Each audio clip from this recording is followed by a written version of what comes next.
Седьмой студийный альбом группы Bad Company был выпущен в октябре 1986 года.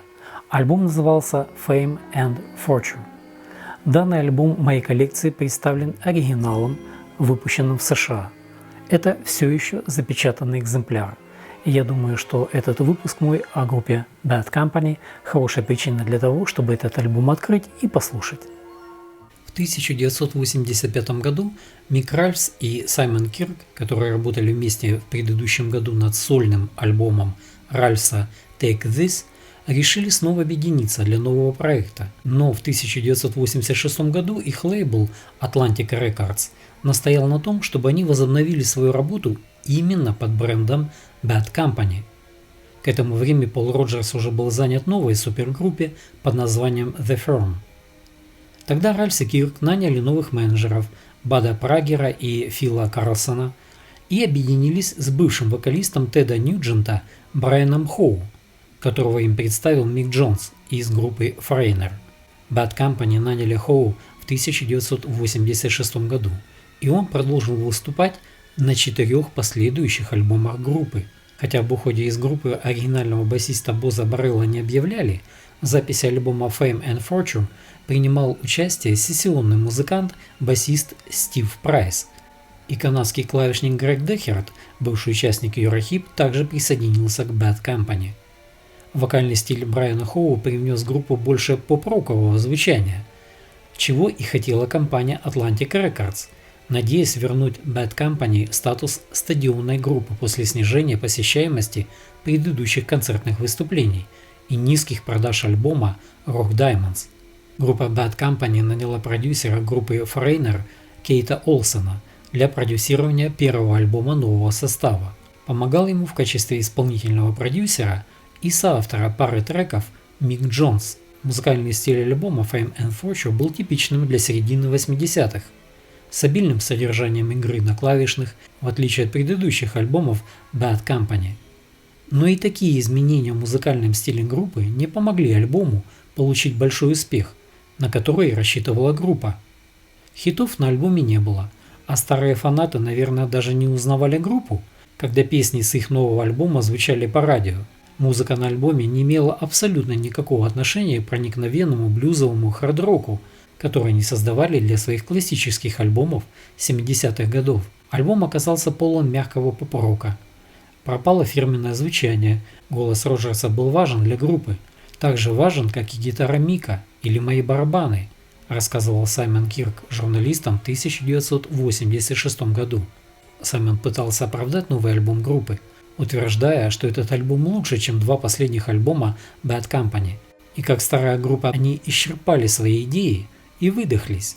Саймон утверждал, что новый альбом великолепен, у них хороший продюсер, отличный ремикс, и они всем им очень довольны. В конце концов, Кирк признался в том, что должно было произойти. Я думаю, вы увидите следующую Bad Company, однако возвращающийся к своим корням. Брайан Хоу также признался, Fame and Fortune был действительно глупой попыткой, полной клавишных, и это не то, что Bad Company должны были делать. Брайан Хоу списал недостатки альбома Fame and Fortune на то, что группу неожиданно попросили написать большинство песен. Мы просто собрали идеи и поработали над песнями, и 1 или 2 из них получились очень хорошими. Но, честно говоря, многие из них были просто черновиками, объяснял Хоу. Fame and Fortune был контрактным альбомом. Он стоил больших денег, но это была не совсем запись Bad Company. Альбом достиг 106 места в Billboard 200. Сингл This Love сумел достичь 85 места в чарте синглов. Уже в 1987 году Грег Дехерт был исключен из состава, поскольку группа решила не так часто использовать клавишные в своем звучании. В том же году они гастролировали в поддержку группы Deep Purple. Мое личное мнение об этом альбоме: я не в особом восторге от большинства работ рок-групп в 80-е годы. Но если учесть общий музыкальный фон того времени, то этот альбом мне не кажется таким уж провальным и плохим. но часто этот альбом я бы слушать не стал.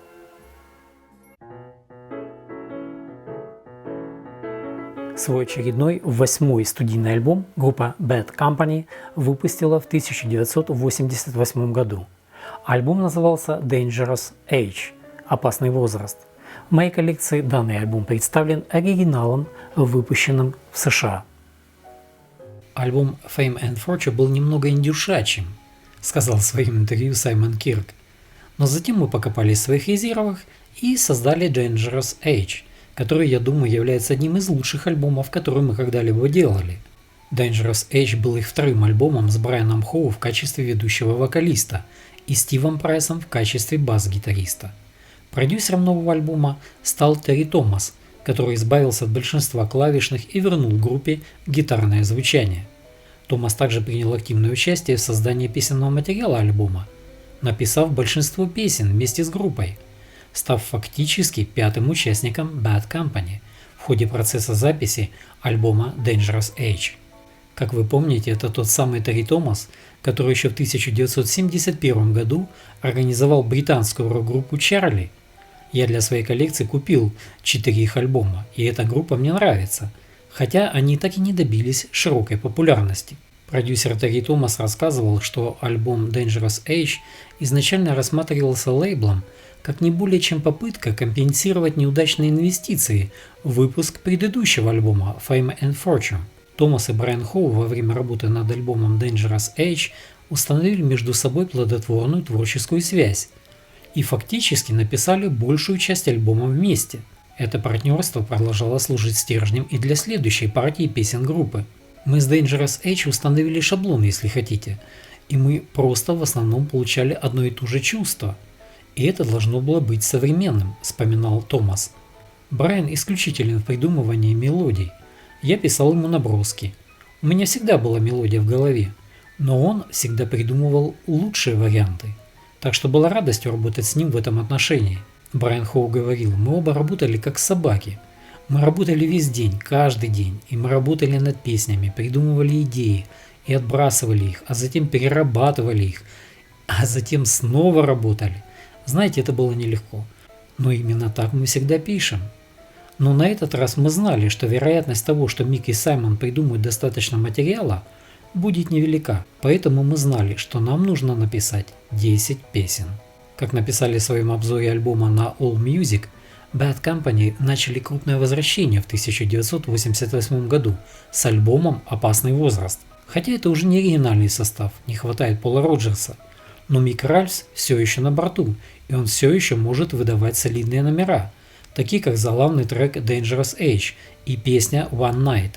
Хотя на альбом оказал влияние аура конца 80-х, но по сравнению с некоторыми из альбомов, которые вышли позже, Dangerous Age был удовлетворительным. Трек One Night, открывающий альбом, имел следы традиционного блюзового развязанного стиля, которым Bad Company славились в расцвете сил. Но также был и более жестким роком, который представлял изменения в творчестве группы. Ведущий вокал Хоу был гладким, но жестким, в припевах в окружении слоями бэк-вокала. Это стало визитной карточкой той эпохи. Песни One Night и Shake It Up вошли в десятку лучших в чартах Billboard Album Rock, в то время как второй мощный сингл No Smoke Without a Fire стал визитной карточкой альбома и любимцем фанатов. Это песня, которая вернула нас к ушам публики, говорил Брайан Хоу в своем интервью. Она была очень мощной, очень простой, но динамичной, и она сделала свою работу для нас. Мы не пытались копировать или подражать кому-либо, сказал Хоу. Мы просто писали песни, которые нам казалось лучше всего подойдут для Bad Company. Пришло время стать немного более агрессивным и немного более реальным, и немного более уличным, если хотите, объяснял Хоу. Альбом Dangerous Age помог группе снова оказаться в центре внимания. Песни с нового альбома стали часто звучать на рок-радиостанциях. В топ-10 чарта синглов Billboard попали треки No Smoke Without a Fire на 4 место, One Night на 9 место, Shake It Up на 9 место. Было снято несколько видеоклипов для MTV. Сам альбом занял 58-ю строчку в чарте Billboard 200 и получил золотую сертификацию в США. На мой взгляд, этот альбом является типичной работой рок-групп 80-х годов. И хотя этот альбом довольно-таки интересен и энергичен и заразителен, мне все-таки ближе работы рок-групп конца 60-х и 70-х годов.